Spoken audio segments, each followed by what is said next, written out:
Hey world, and welcome to the third part of my Pride Month project. In case you haven't seen the first two videos yet, they are linked in the description below. Today's topic is transgender.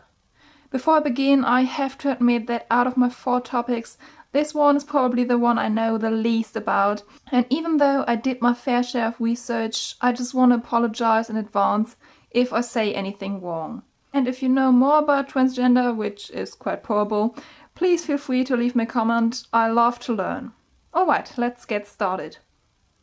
Someone who is transgender was born with a biological sex that does not agree with their gender. Now, you might say, wait, what? Aren't sex and gender the same?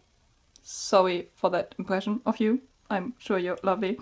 Well, both terms describe where someone stands on the spectrum between male and female, but sex describes the physical aspect, meaning basically which genitals you're born with, whilst gender describes what you feel you are, so your identity.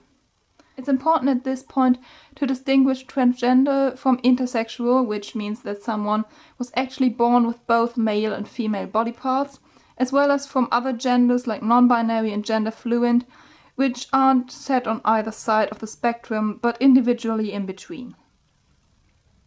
Most transgender and intersex people will adjust their physical sex to their actual gender through an operation. The first gender operation was in 1930, making Lily Elber the woman she always was inside. Sadly enough, she died due to complications only 1 year later, but her strength made history nonetheless.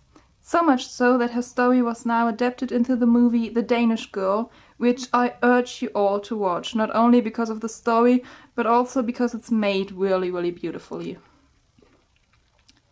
The transgender flag looks like this: the blue representing male, the pink female, and the white transgender, gender neutral, transitioning, intersex, and other genders. It was first publicly shown during a Pride parade in Phoenix in 2000, and its creator Monica Helms said that the pattern is such that no matter which way you fly it, it is always correct, signifying us finding correctness in our lives, which I think is a really lovely quote and a great way to end this video. So, I hope you like this and maybe learn something new. Again, if you have comments, infos or stories yourself, please leave them in the comments down below. And I'm also gonna leave Thomas Sanders' Pride video in the description since it covers this with more insight. I hope you always have a reason to smile, stay gay, and I shall see you next week.